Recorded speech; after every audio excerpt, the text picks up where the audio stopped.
vapor's blowing off the Renee.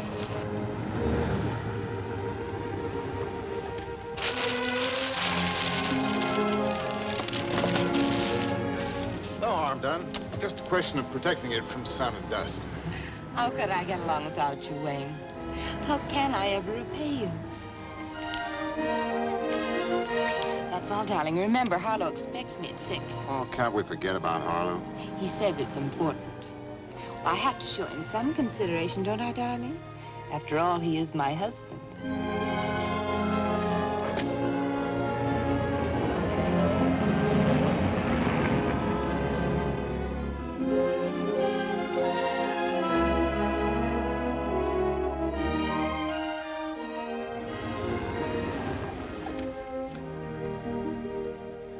Harlow?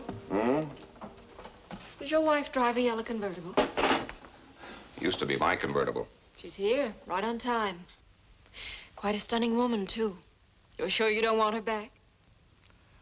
I don't want her back. I'd like to have the convertible. It's a good car. That her? Yes, Dad. You two stay in the study. Keep your fingers crossed. I'll yell if I need you.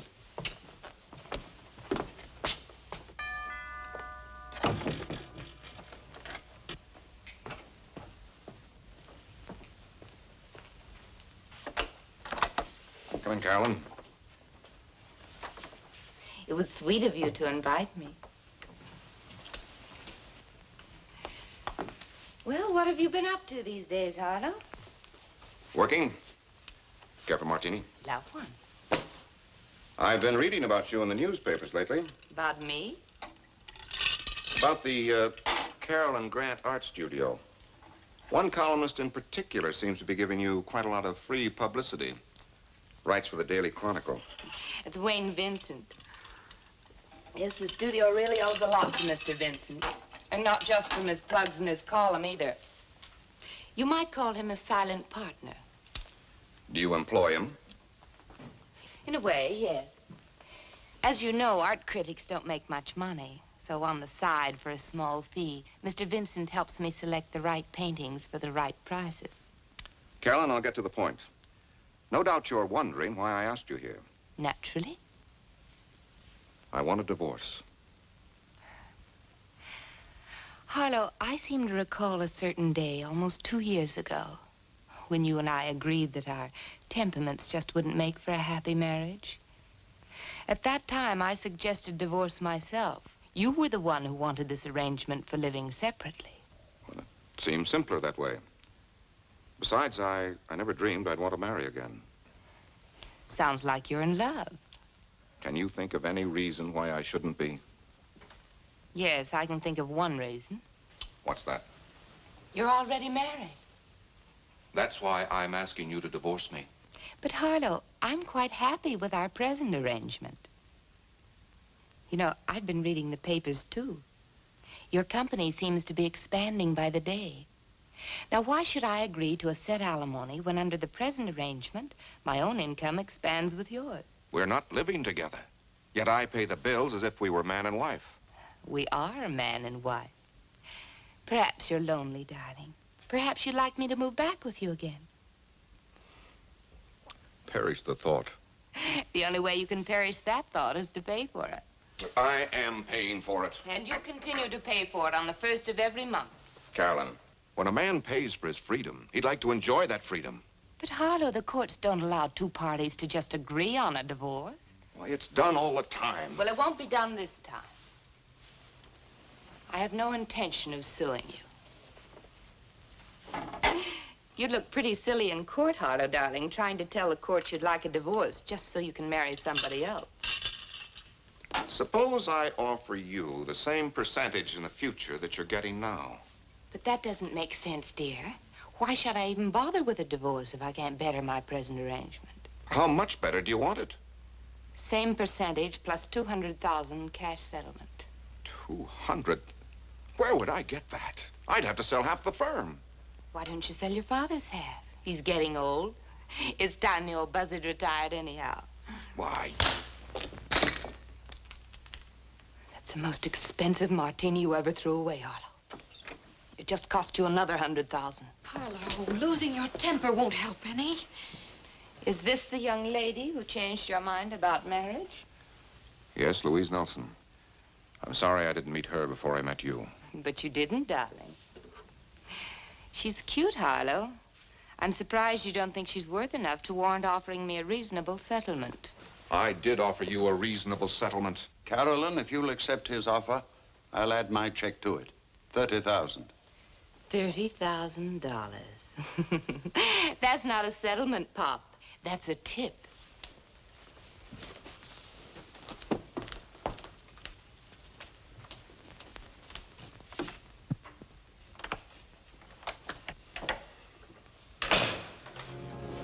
Harlow, things could be a lot worse. Suppose you had to live under the same roof with her. I might wind up killing her. Don't say that. Don't even think it. Well, you can't blame him for thinking it. Any way you look at it, that woman's a witch. And no matter how you spell it.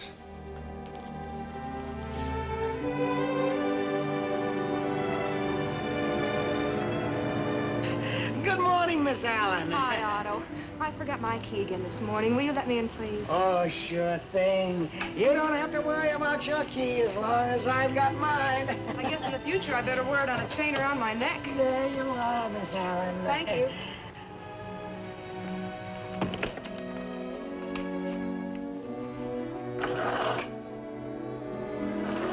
Carolyn, it's me. What in the world are you doing here this morning? It's your day off. I was anxious to see what you brought back from the auction. They're on the divan.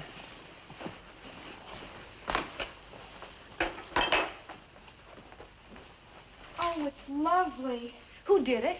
Young chap just out of art school. Mr. Vincent heard about him on his last trip to San Francisco. We got it for 75. Mr. Vincent thinks we can sell it for 300. Carolyn, it's an Albert Rene. Huh? For only 500. Must be worth 1,000. Listen to what art critic Wayne Vincent writes about us today. Your columnist has just learned that the Carolyn Grant Studio out Beverly Hills way will next week show a collection of Albert Rene originals, which should create quite a stir among art lovers. One painting, a seascape of realistic tone and color, is rumored to be one of Rene's best. We shall be eager to study this fine painting, which Rene has so aptly called Gray Sea at Dawn. With a review like that, you should sell it for more than 1,000. 1,600.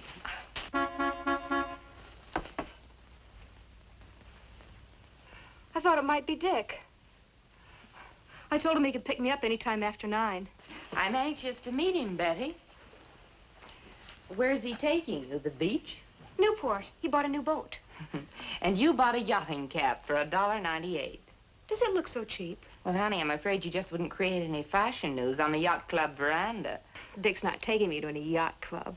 He keeps his boat right where he works at Bailey's Boat Yard. He says it's not much of a boat. What difference does it make? If it's only a rowboat, he's still the man in your life, and you should dress for him. Why don't you run upstairs and see if you can't find something? Try that outfit I was supposed to wear at the Pacific Yacht Club party. It's more your size than mine anyhow. Oh, Carolyn, you're an angel. If Dick shows up while I'm changing, will you keep him entertained for me? I'll try my best.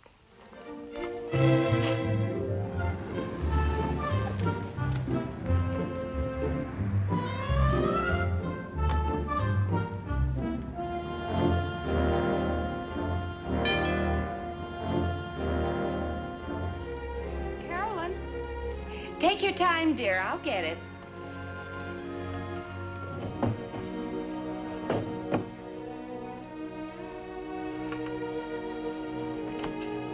Come in. Oh, hello. I'm Dick Sawyer. Betty said I could pick her up any time after 9. Come in, make yourself comfortable. She'll be down in a few minutes. I'm Carolyn Grant. Won't you sit down? Glad to meet you, Mrs. Grant. The name's Carolyn. Can I get you something to drink? Oh, nothing, thanks. Betty tells me you bought a new boat. What kind of a yacht is it? Sail or power? Well, in the first place, you can hardly call it a yacht. The guy I bought it from's a fisherman. It's a 30-footer. Needs work, but the engine's in good shape. Does it have a cabin? Sure. A couple of bunks, head, galley. In fact, as soon as my rent's up, I'll start living aboard. What does your prospective wife think about living aboard a boat? Betty doesn't go for it at all. We'll spend a honeymoon cruising around the island, but after that, we'll just be using the boat on weekends. Betty wants to find a little house someplace. So marriage strands the sailor on the beach. Well, I'm not the first sailor to get himself beached. Betty's a wonderful girl. I'm happy for you both. Let's talk about the boat some more. Is there any chance you might take a lonely girl for a sail someday? Sure. Why don't you drive down the harbor with Betty sometime? With Betty? I'd feel like an intruder. There's an old saying, you know, two's company and three's a crowd. Maybe when I'm going down to Laguna one day, I could stop by Newport for a few minutes, just to look the boat over. Oh, sure. Captain Sawyer?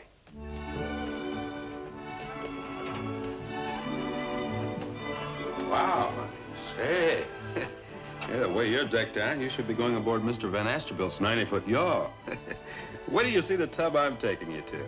He calls it a tub and names it Betty the Second after me. I ought to give you your diamond ring back. Good.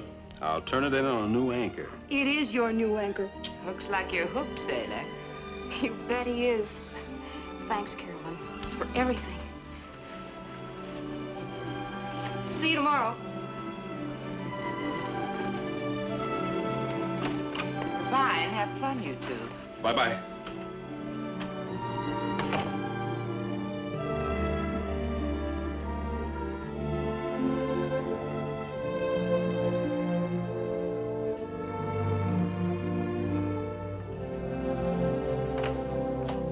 Come on in, honey. Be with you in a minute. Be thinking about where you'd like to have lunch. Almost any place is fine, dear. Tell me, what did your attorney have to say? Nothing we don't know already. Carolyn's price for divorce is blackmail. Robbery, call it whatever you like. It's legal when a woman calls it alimony. How about you divorcing her? No grounds. The best solution so far has come from Dad. What was that? He's offered to pay Carolyn's price himself. $300,000. How could he? By following Carolyn's suggestion, selling his interest in the company. Oh, Harlow, that company's been his whole life. Well, you couldn't accept a sacrifice like that from him. I know I couldn't. Thanks, honey. I was hoping you'd say that. We'll think of something. I don't know what, but something. I'm going to see her attorney this afternoon.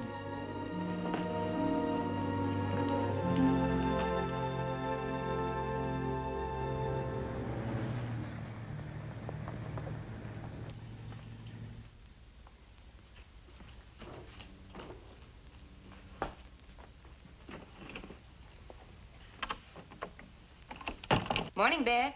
Hi. Well, I'll be on my way. The studio's all yours. I left a well-stocked refrigerator and grocery cabinet. You won't even have to go out to the market. You want me to stay here? Well, of course. Have you forgotten? This is my day to scout paintings with Mr. Vincent in Laguna. Oh, no. I thought you were going next week. Must I really stay? Well, do you mean you can't? Well, I told Dick I'd drive to Newport this afternoon when I finished work. Well, I guess I'll just have to stay myself. I was expecting some people in to look at the Renee paintings. I just can't put a closed sign on the door. Of course not. And if I don't get to that Laguna exhibit, Oh, Betty, couldn't you possibly postpone your date with Dick? I'm sorry for the misunderstanding. But after all, you did lead me to believe you could take over for me. I know. I will. I'll make it up to you. Thanks. Mind if I put in a call to Newport? Of course not. Don't be silly. And tell Dick I'm very sorry for the misunderstanding. Oh, I'm late. I was supposed to pick up Mr. Vincent at 9. If he calls, tell him I'm on the way over. And thanks a million.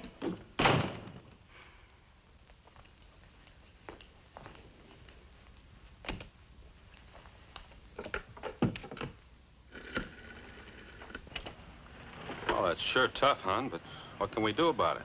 If you gotta work, you gotta work.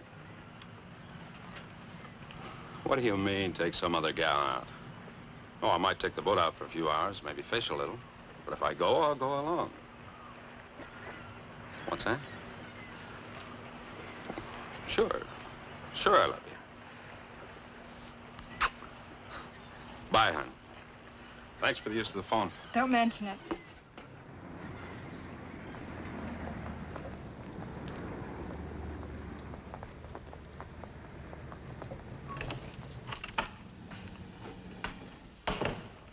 Hi, Mr. Vincent. Morning, Betty. Isn't your boss on the job yet? Why, she left here at least a half hour ago. Left for where? For your place. She thought you'd be waiting for her. Well, there seems to be a bit of a mix-up. Do you mind telling me why she thought I'd be waiting for her? Well, for the lagoon exhibit. But that's next week. That's what I thought myself. Oh, I hope you're right. Are you sure? Of course. As a matter of fact, I should be flying to San Francisco. If something unexpected hadn't turned up, I'd be on the plane right now. Must have slipped Carolyn's mind. Guess she got mixed up on her dates. Oh, I think she'll realize that when she finds I'm not there. If she left half an hour ago, she should be back in a few minutes. Will you wait for her, Mr. Vincent? She's expecting some people in to see the new paintings. I'll wait. Thanks a lot.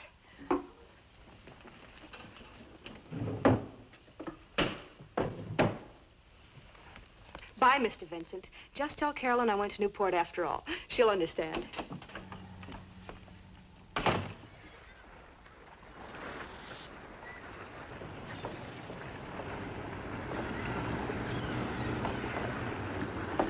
Hello. Where can I find Mr. Sawyer? Dick, he's on his boat. Betty the second. Dick, someone to see you. Thank you. Oh, hello there. Hi, Skipper. Mind if I inspect your ship? Glad to see you, Mrs. Grant. The name's Carolyn, unless you're mad at me. Oh, why should I be mad? Because I made Betty work today. Well, work's work.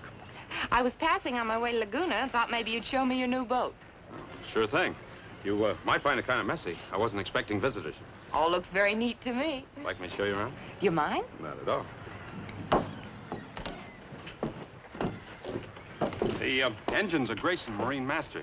I'd much rather have one of those new baby diesels, but beggars can't be choosers. A lot of special equipment came with it. Automatic pilot, ship-to-shore phone, even a new pump in the live bait tank. Oh, what are those long poles? Outriggers. They keep your lines from fouling when you troll. Troll? I guess I'm pretty stupid, Dick. I don't know what that means either. Well, you run your fish lines out over the end of the poles, swing the poles out to each side of the boat, and then throttle down to slow speed, keep chugging along, you catch a fish. I hear there's a big run of albacore outside the harbor right now. I'm going out and see if I can't catch a few. Oh, I'm sorry that I'm keeping you from fishing. I'm in no hurry. Anybody going with you? Well, Betty was. Until I was mean enough to make her work. Would I be even meaner if I replaced Betty on this fishing jaunt? How long do you expect to be out? Oh, a few hours, I guess. Mind if I go along? Well, not if you don't mind getting salt spray all over your clothes. There's quite a chop in the channel today. I don't mind, not if you'll teach me how to catch albacore. When do we start? It's as easy as this.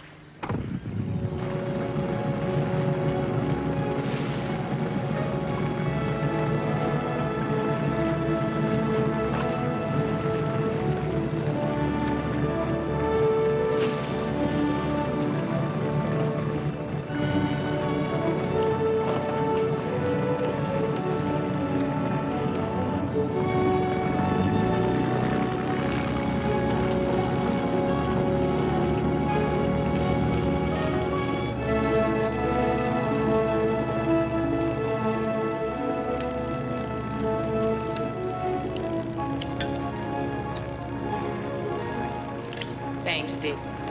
You're welcome.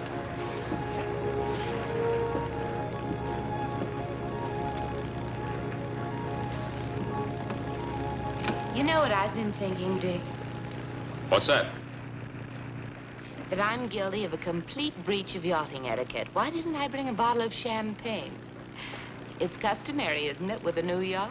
Well, for a new yacht, maybe, but for a tub like this, you just bring along a can of beer. I didn't even bring that. How are we going to toast the new boat? Well, if you want a toast, there's a bottle of bourbon in my first aid locker. I keep it there in case of snake bite. Help yourself. You'll also find ice and glasses. Just got around below. Be right back, Captain.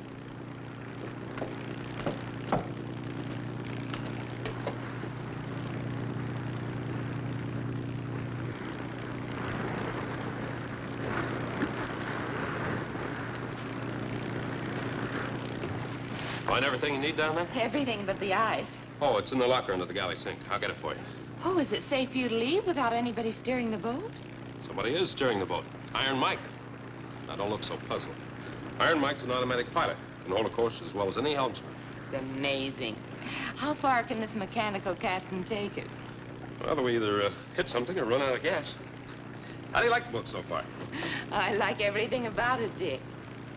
I especially like Iron Mike.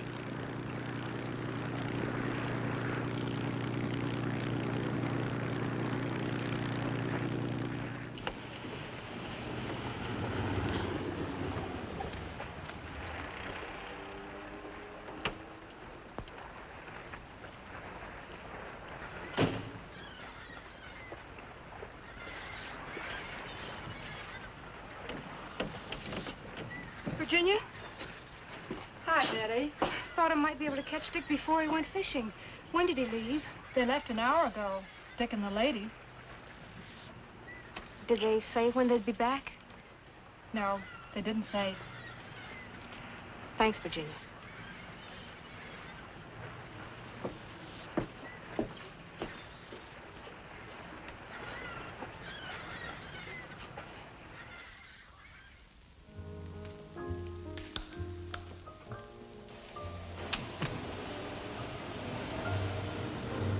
I'll park it, lady. About how long do you think you'll be? Only a couple of minutes. We're picking someone up. Can I just leave it here? I'll be fine, miss. I'll bring him right out, Louise.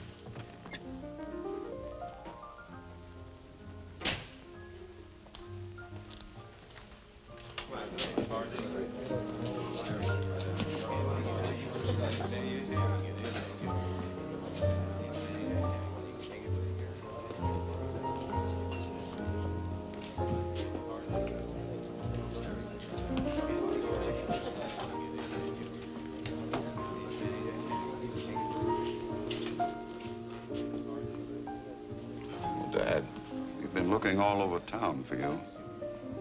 how did you happen to look here? We got tired touring all the bars. We started to phone. Louise is outside. We've been pretty worried. I've been pretty worried myself. Let's be sensible, boy. You can't solve your problem with that stuff. Then how can I solve my problem? You tell me.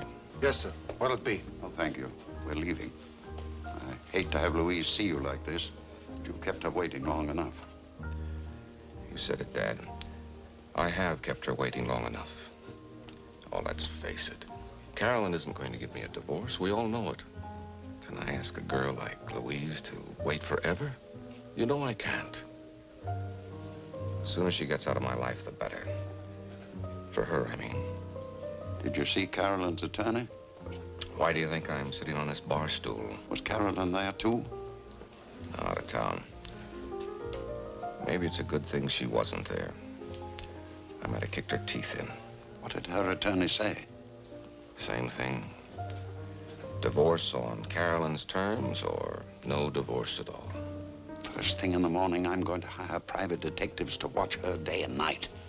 We'll get something on that woman, even if we have to frame it ourselves. Now finish your drink and let's go. I'm not going. Why not?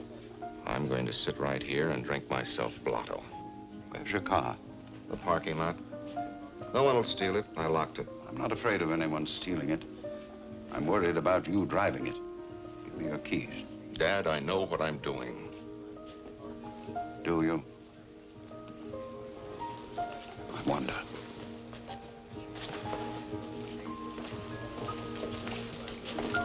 Sandy, fill it up, will you?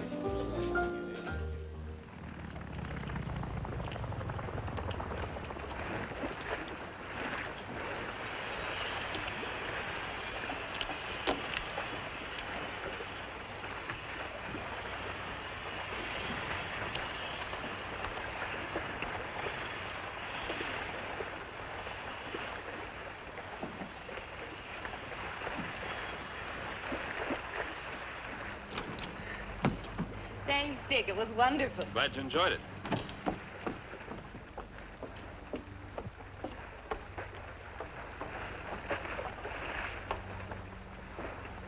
too bad we have to say goodnight, but at least we don't have to say goodbye. Don't we? There's a dinner dance at the yacht club next Saturday night. It's formal. You'll have to wear a tuxedo. But it'll be a grand time, Dick, just for the two of us. You will take me, won't you? How can I? Why not? Well, because. The first reason, I think you forgot something. You're married. Harlow? Oh, don't be silly, darling. I can forget Harlow. But I can't forget Betty. That's reason number 2. Is there a third reason? I don't own a tuxedo. When a guy like me buys a boat, there just isn't any money left for one of those yacht club waiters. I'll buy you one. There's a men's tailor right in my court. Are you kidding? You think I'd let a woman buy me a suit of clothes? Why not, if she has the money and if it pleases her to buy you a present? Wouldn't please me, and I don't think it'd please Betty either. Well, does she have to know? Carolyn, let's get something straight. I gave a ring to a gal named Betty Allen. I gave it to her for keeps. Well, I'm afraid she'll give it right back to you, darling, when she finds you invited me on the little rendezvous on your boat today. Now, wait a minute, Carolyn. Let's get something else straight. I didn't invite you on that boat today. You invited yourself. That's not what I'd tell Betty. Oh? What would you tell her? Oh, I'm sure I could invent quite a shocking incident if I had to, darling. You mean you'd tell her a batch of lies? Well, only if you forced me to. Only if we don't have our date. I don't seem to get this. Are you trying to blackmail me? Oh, that's a nasty word, darling. I must ask you to apologize, and then you can kiss me goodnight. Oh, Dick. Betty said to give you this whenever you and Mrs. Grant got back.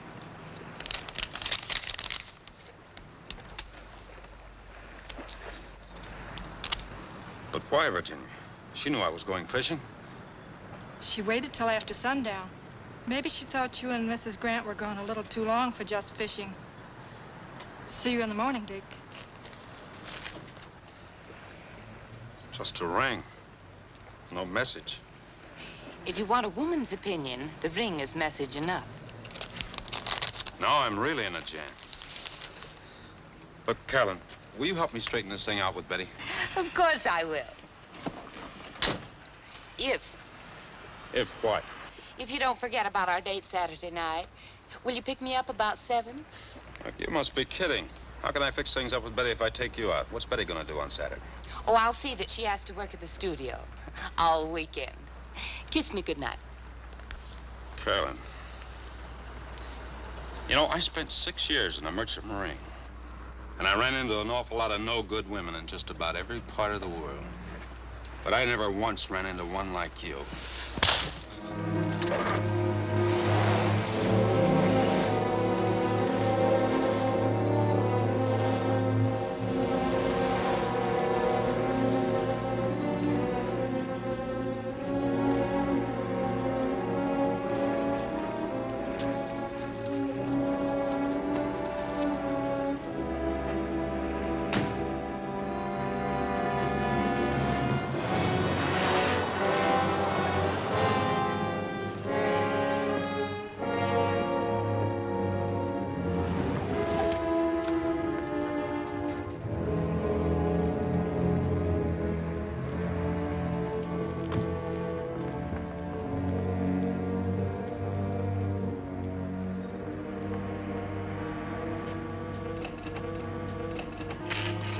Hello. I was worried, darling. Where were you? I don't suppose Betty came back here, did she? Yes, she was here earlier. She seemed quite upset. What happened between you two? What did she tell you? Oh, nothing, but it was obvious that something had happened. She dropped by to pick up a few personal things. Said she wouldn't be back. That she was quitting her job.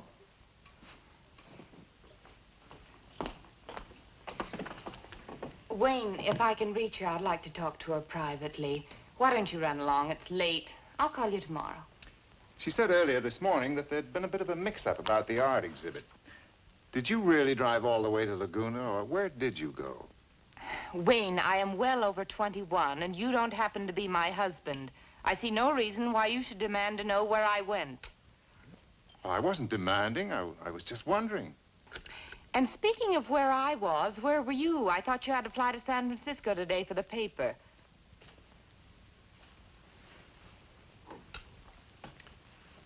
Carolyn, I've got some bad news for us. I won't be flying anywhere for the newspaper again. They found out about us. About us? What do you mean? About my using the column to foster a private enterprise. Very serious offense in the newspaper business. They dismissed me without notice. Oh, don't worry about that, dear.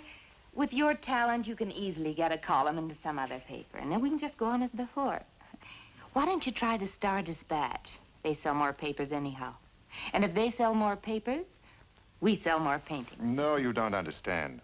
I won't be able to write a column for any newspaper in the country, or any other type of publication for that matter. You mean you've been blacklisted? I'm afraid so. This really is serious. Without the help of your column, my sales are bound to drop. But I can still help you buy.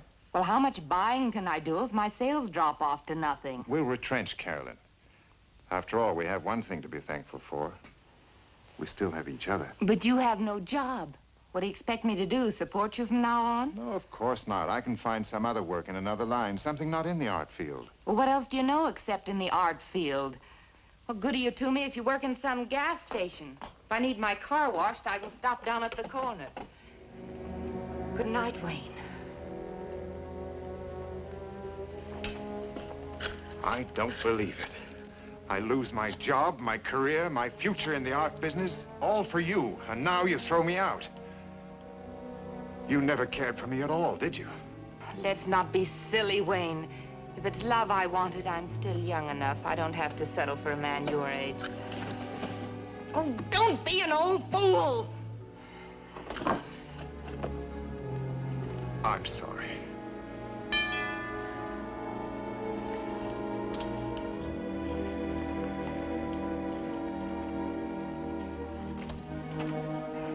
Come in. Could I speak to you alone, Mrs. Grant? Oh, yes, of course. Mr. Vincent was just leaving.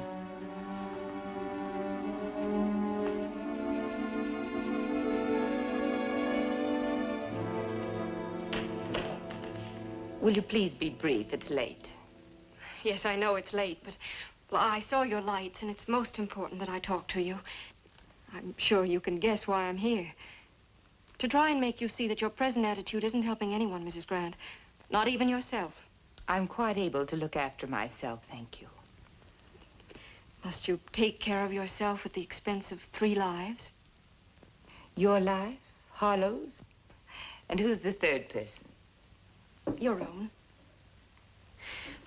You're young and attractive. You have talent. Harlow's willing to make any kind of a reasonable settlement. I'm sure that with all that and your I own can freedom... take care of my own future in my own way. Good night.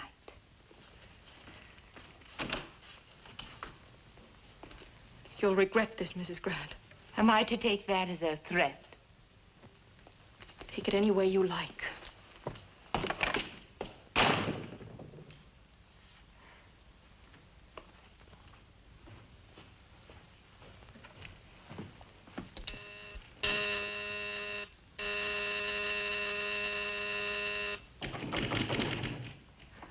Who is it?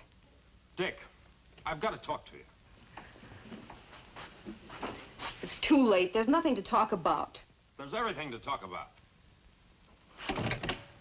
Now, look, It's honey. no use, Dick. We're finished. Ah. So you're not even going to give me a chance to explain? What's there to explain? Everything. In the first place, that woman's not worth you and I breaking up over. Apparently you thought she was. Oh, please, Betty, that's not true. Isn't it? Listen, honey, I was going to take the boat out anyway today. When Carolyn invited herself along, I didn't have any... She didn't invite herself. You invited her. Now, where'd you get that idea? Carolyn. She called me not 2 minutes ago. And told you I invited her on the boat. She also told me you invited her for a weekend at the island. Of course, invited might not be the right word. Honey, that woman's an out-and-out liar. I didn't invite her any place. Do you expect me to believe that? Sure I do. Are you going to take her word against the word of the man you're engaged to marry?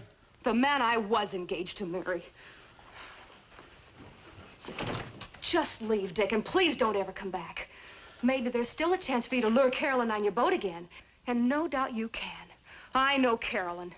Yeah, but apparently you don't know me. If I ever get her on that boat again, it's going to be for one purpose only. to shove her overboard right in the middle of the Pacific Ocean.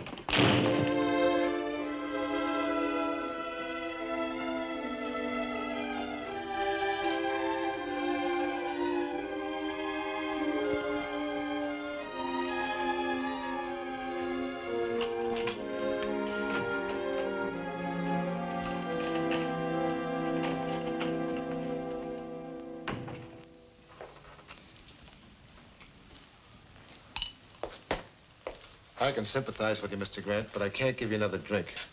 Look, it's after 2 in the morning. I've got to close up. Okay. Shall I call a cab, sir? I'm gonna walk. If I'm able. You won't try to drive, will you, sir? I can't drive.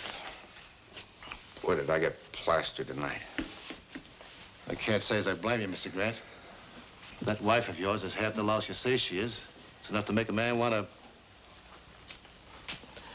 You're absolutely right. With a dull knife. Don't do it, Mr. Grant. No woman is worth a man going to the gas chamber for. I'm not so sure about that. This one might be worth it. Good night, Sam.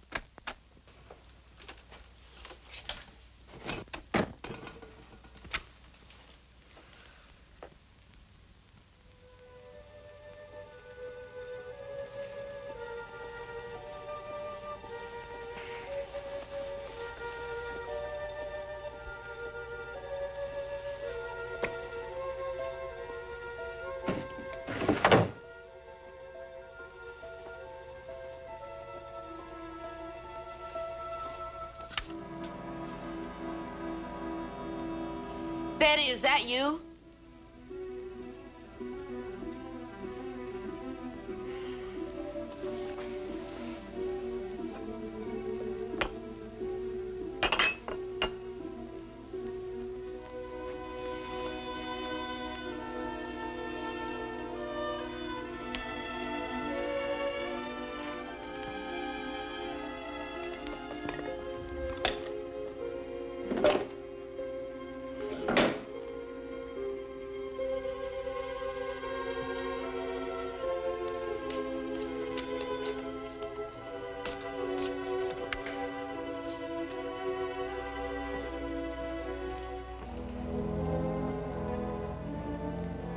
Oh, don't. Don't. Oh, don't do it.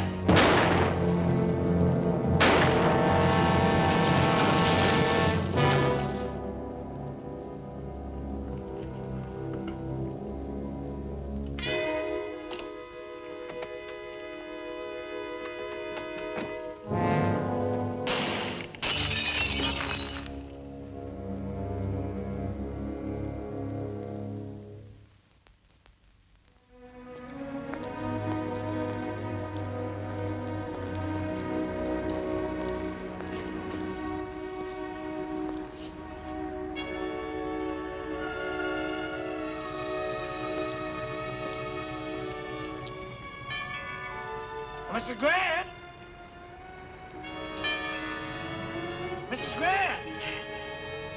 It's Otto!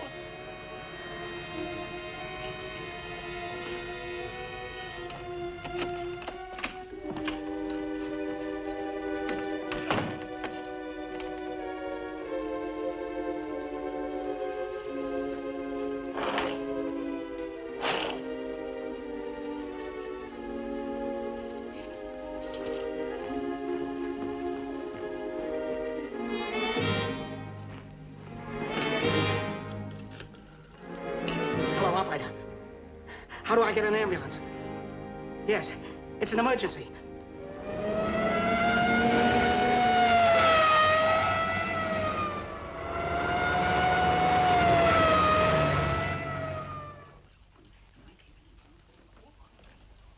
You want any more pictures, Lieutenant? I'll have to go out to the car and get some flash bulbs. That's all right, we're covered. That'll be it, boys.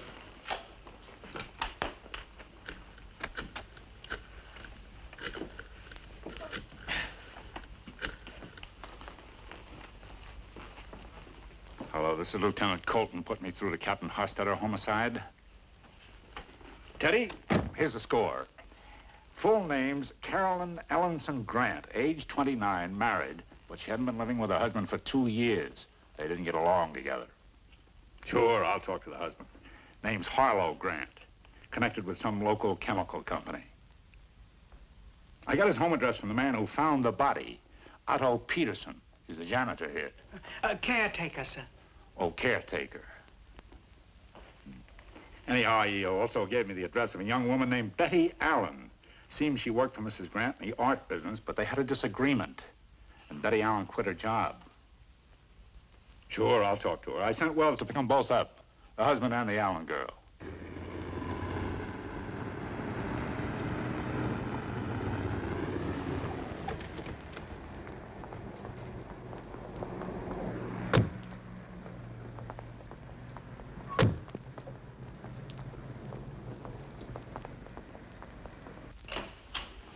Wells just coming in. I'll call you back. Miss Allen, Mr. Grant, this is Lieutenant Colton. The sergeant says that she was murdered. But you don't think it was a burglar. A burglar doesn't leave a handbag with $500 in it. To say nothing of the jewelry on the dresser upstairs and all this art down here. Then who do you suspect? We were hoping that you could help us. I don't think I can. What about you, Miss Allen? I'm afraid I can't help either. When did you last see Carolyn Grant?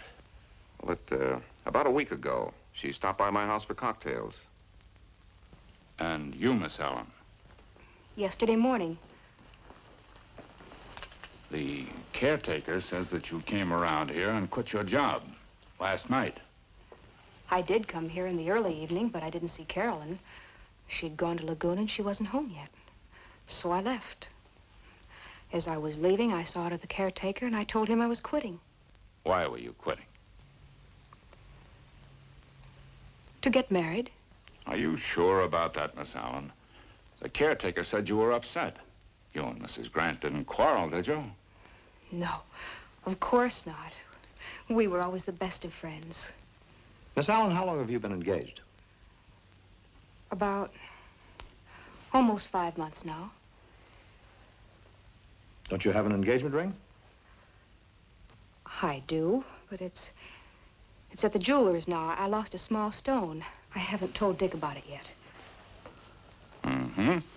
Mr. Grant, your wife died shortly after 3 a.m. Her watch stopped. It broke when she fell down the stairs. Well, I thought you... You mean she was killed by a fall? She was killed by a gun. And we're going to have to ask both you and Miss Allen to prove where you were at 3 a.m. In other words, I have to produce a witness for that hour? Exactly. Where were you, Miss Allen? At my apartment. Alone? No. Dick was with me. Till almost 4, and then he drove back to Newport. He lives in Newport. Yes. He lives on his boat at Bailey's Boatyard. If we should have to talk to him, Miss Allen, I promise not to disclose the secret of your missing engagement ring. So you can entrust us with his full name. What is it? Dick Sawyer. Richard Sawyer.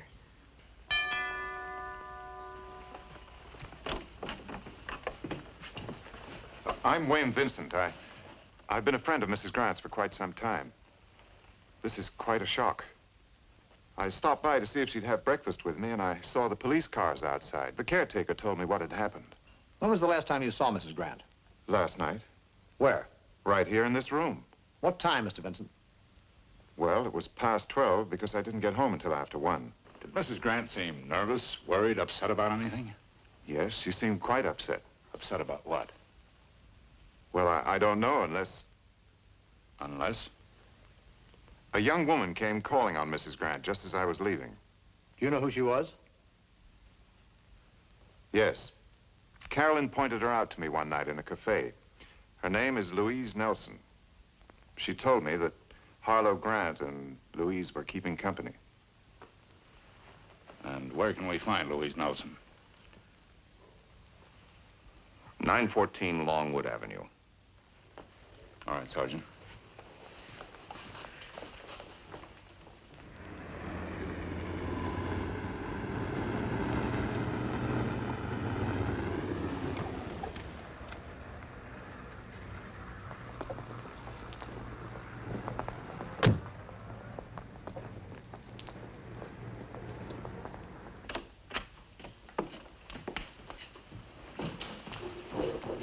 Lieutenant's upstairs. We'll talk to you in a few minutes, Miss Nelson.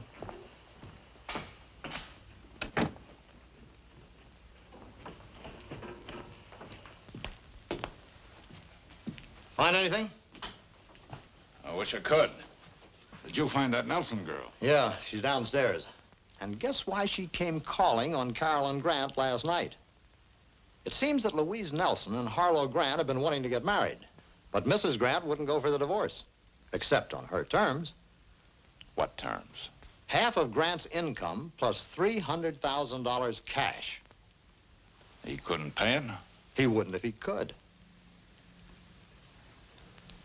Let's talk to her.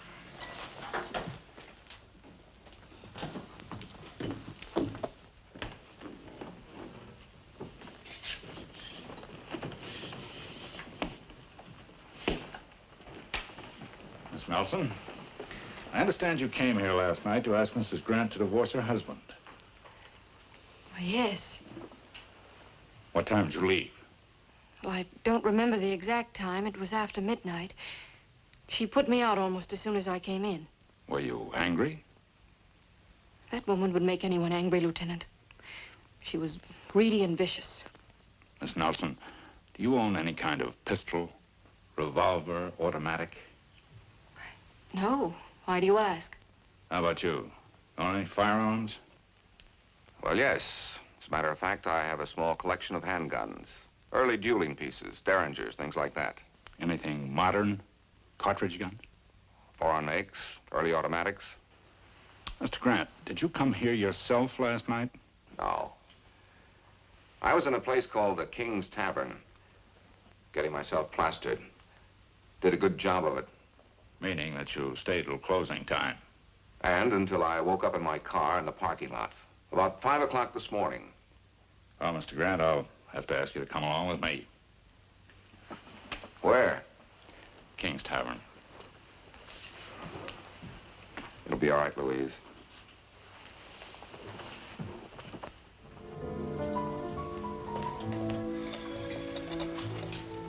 I can use this. Thanks a lot, Sandy. All right, Mr. Grant, my pleasure. Mr. Grant says he left after you closed up. After that, he went out to the parking lot and fell asleep in his car till 5 in the morning. Can you verify that? Well, I can verify he left here a little after 2. As for the parking lot, how would I know? I leave right after I lock up. How about the parking attendant? Oh, he goes home as soon as we close. Look, Lieutenant, I was in no condition to drive when I left here last night. So I went out in the car and slept it off. But nobody saw you between the hours of 2 and 5. What kind of a mood was he in? Happy drunk, sleepy drunk, fighting drunk? What? Well, I guess you'd call it a bitter drunk. Seems this wife of his, this Carolyn Grant, she wouldn't give him a divorce. Now, wait a minute. How do you know that? Well, you spent half the night bending my ear about it, Mr. Grant. Boy, I must have been drunk. I don't remember. Do you, by any chance, remember driving over to Carolyn Grant's studio at 3 a.m.? I told you before. I didn't drive anywhere last night. Where did he say he was going after he left? Well, he didn't say. All he said was... Said what? Well, I guess he was kidding. Kidding about what? About getting rid of his wife. With a dull knife.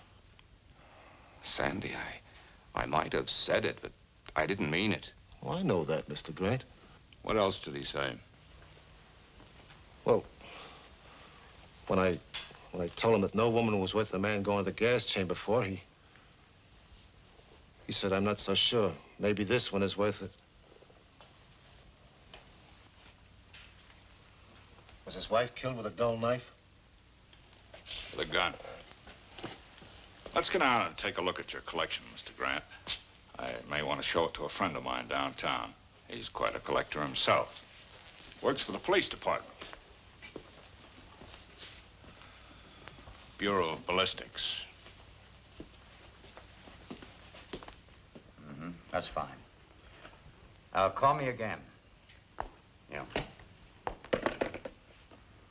What's the report from ballistics? Carolyn Grant was killed with a .25 caliber automatic. German make, pocket Mauser. Fires a special cartridge. Very few of them in the country. Sounds sort of like a collector's item. I never owned a gun like that in my life.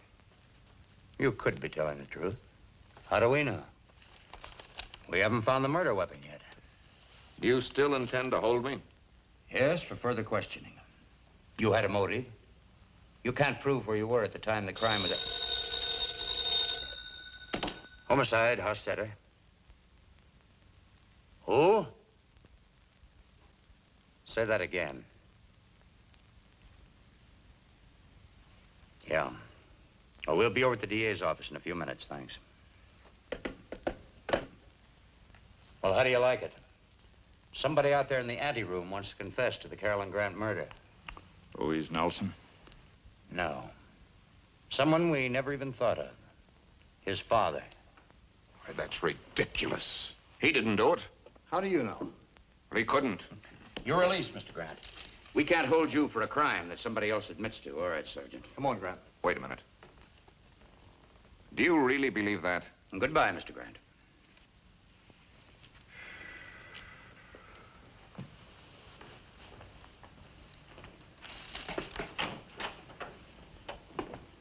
Do you believe it?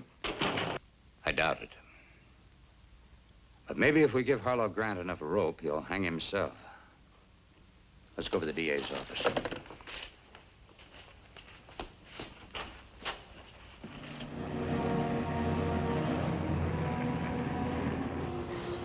Harlow, there must be something we can do to help your father.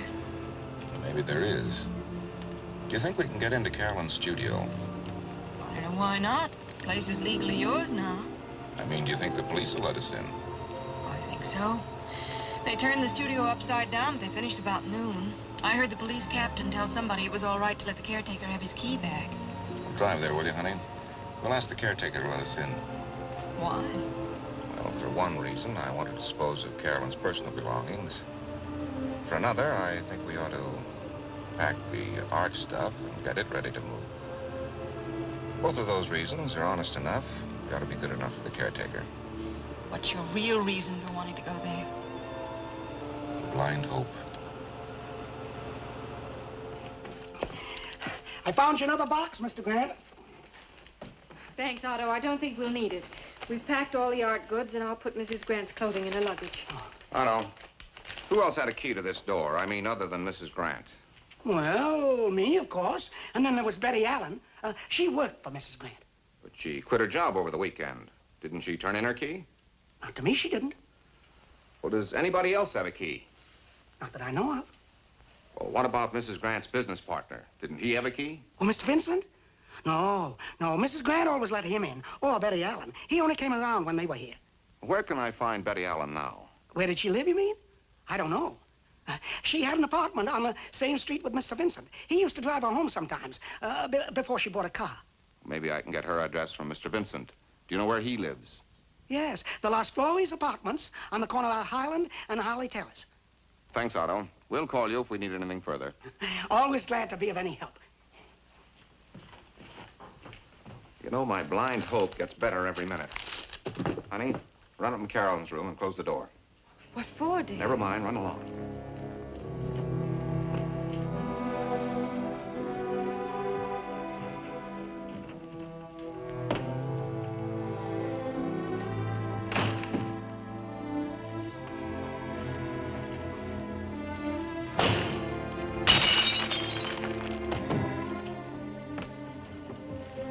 Harlow, what on earth was that?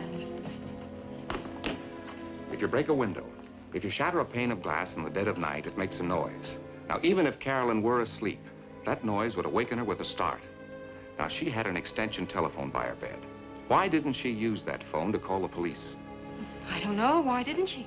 Because when that window was broken, she was already dead. And the person who broke that window wanted the police to believe that that was the way they got in. Actually, she got in with a key. She? Betty Allen had a key. What was her motive? She said she and Carolyn parted the best of friends. She might have been lying, But she also had an alibi. She was with her boyfriend at the time of the murder. She might have been lying about that, too. She said her boyfriend lived on his boat in Newport. No sense in wasting a drive if neither of them happened to be there. Operator, I'd like some information on a number in Newport. Bailey's boatyard. Dick Sawyer? No, his station wagon's not here. I think he had to drive to town. Do you happen to know if a Miss Betty Allen is with him? Betty? Oh, no. She wouldn't be with Dick, not anymore. They broke up. They what? When did that happen? Carolyn and Betty Allen did have a fight. And guess why? No, thank you. No message. Carolyn busted up Betty Allen's engagement to Dick Sawyer. I thought this Allen girl told the police that she and Carolyn got along fine. Oh, she lied. I wonder who she's covering up for, herself or her boyfriend. I'll ask Wayne Vincent where she lives. I'll go with you. No, honey. If Betty Allen does have a .25 automatic in her hand, I don't want you with me. I'll borrow your car. You run upstairs and finish that packing. I wish you wouldn't go alone. Can't you call the police? No, I've got a hunch I'll do better if I just walk in on her. But the keys.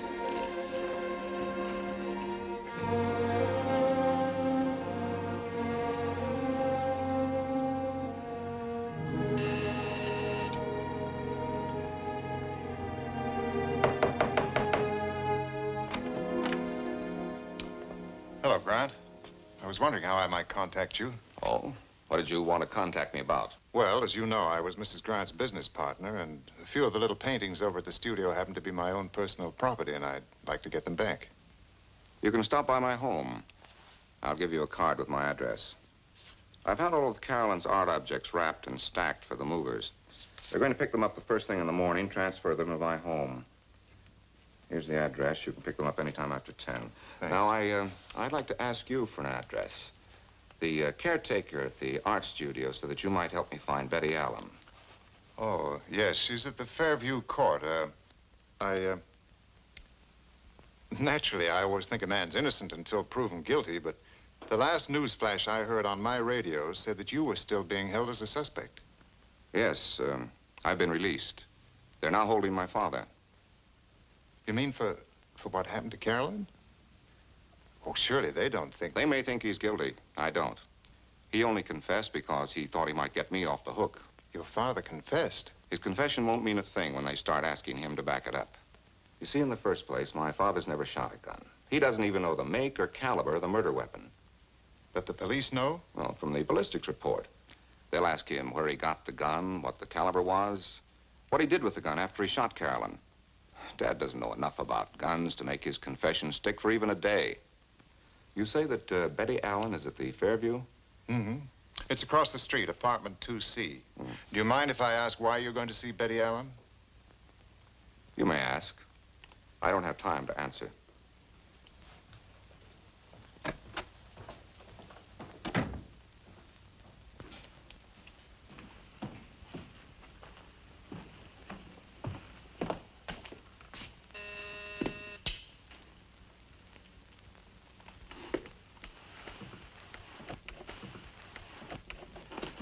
May I please see you for a moment, Miss Allen? Well, I was expecting somebody. All right. I see you haven't gotten your engagement ring back from the jeweler's yet. That is the story you told the police, isn't it? Just what are you trying to imply? That your ring never went to the jeweler's at all. That you put it in an envelope, gave it to the girl at Bailey's boatyard, asked her to give it to Dick Sawyer when he returned from his little fishing trip with Carolyn. Are there any other lies you care to accuse me of, Mr. Grant? Lots more. You said that you had no quarrel with Carolyn. That was the biggest lie of all. You quarreled with her over this fellow Dick Sawyer. She broke up your engagement with him. That's why you quit your job. That's why you killed Carolyn. I what? You've been caught in your own lies and you know it. It's about time you started telling the truth. You did kill Carolyn, didn't you? Hey, take your hands off her. Dick. So you're both in on the murder. Say, honey, who is this joker? What's he talking about? Harlow Grant, he's her husband. He somehow found out I lied to the police. Well, then why not start telling the truth? Well, that's what I advised her. Guess I was afraid to admit I lied. Will they prosecute me for it? Well, I don't know, honey, but being prosecuted for lying isn't nearly as bad as being prosecuted for murder. Then she admits that she was lying. But not for herself. For me, she thought I killed Carolyn. Oh, not really, Dick, but I did know you left here mad enough to do something. I tried to stop you. I talked to her on the phone from Newport a couple hours ago. We got the whole mess straightened out. And I can prove that I was back in Newport before 3 a.m. Then if neither of you killed Carolyn, who did? Well, how do we know? Do you by chance know if any of Carolyn's friends or enemies owned a .25 automatic? Do you mean one of those little German guns? Or a Mauser? What makes you think I meant a Mauser? I guess because the only automatic pistol I ever saw happened to be a Mauser. Wayne Vincent gave one to Carolyn for a present. Then Carolyn could have been killed with her own gun. Did she give it to anyone, loan it? I don't think so. It was still there yesterday when I cleaned up the desk. She kept it in the desk. In the top middle drawer. Did you tell the police that Carolyn owned a .25 automatic? They didn't ask me if Carolyn owned a gun. They only asked if I owned one, and I don't. And if Carolyn were killed with her own gun, whoever killed her knew where that gun was kept. Now, don't start accusing Betty. Other people might have known where that gun was kept. That's quite possible. The police will be interested in 2 facts. Betty knew where the gun was. She has a key to the studio. I don't have a key. I did have, but I left it there when I quit. You left it with the caretaker? No, I left it with Wayne Vincent. He stayed at the studio yesterday while Carolyn was supposed to be in Laguna. Then Wayne Vincent had a key last night. He had your key. I guess so, unless he gave it to Carolyn or to the caretaker.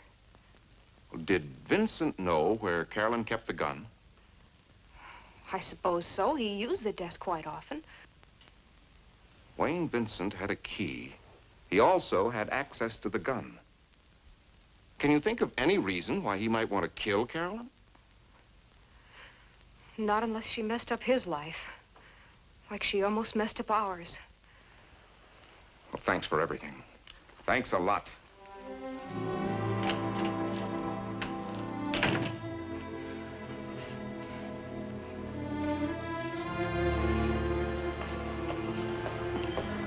Good day, Miss Seeger. Good night, Otto. See you tomorrow.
Hello.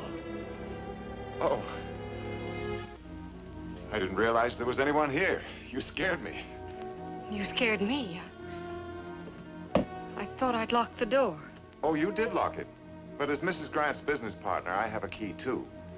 A few of these artworks happen to be my own, and I just dropped by to pick them up. I'm not stealing anything, I assure you. Or am I stealing these?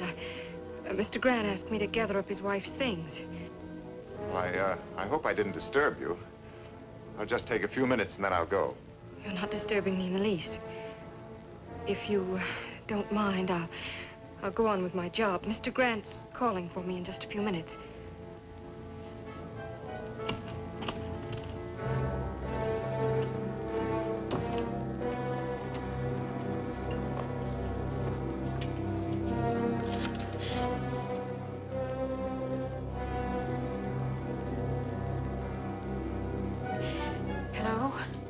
Hello, operator. Would you get me the police department, please? This might be an emergency. Hello? Hello, would you connect me with either Captain Hostetter or Lieutenant Colton right away, please? Hello? Hello? Yes, homicide office. Hello? Hello? Hello, operator? Operator!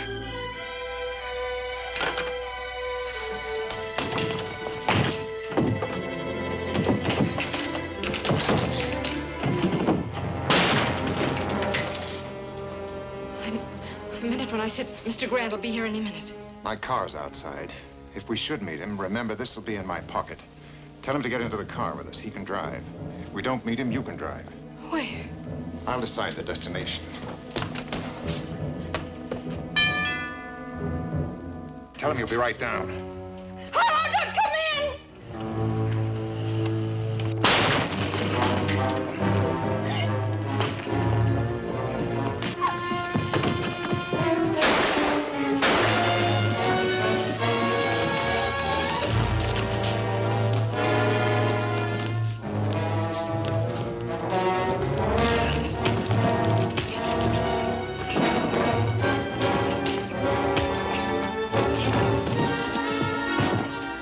Don't!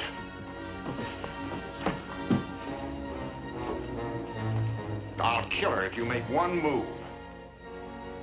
She's standing right where Carolyn stood. Do you want to see her fall down the steps like she did?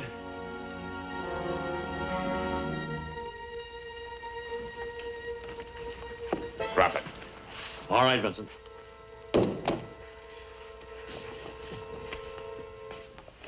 Well, look what Santa Claus brought us. Exhibit A. He took that gun out of his pocket and hid it in one of the packing cases. I was on the balcony. He didn't see me. He put the gun in one of the boxes because I was dumb enough to tell him that the boxes were being delivered to my house. Why? Because he knew that the Grant family was already in hot water. And planting the gun on the Grants would drown them. You fellas sure got here at the right time. A guardian angel must have sent you. Your guardian angel goes under the name of Captain Hostetter. He's had us tailing you ever since you were released. You follow us down to headquarters. Yeah, I'll be with you in a minute.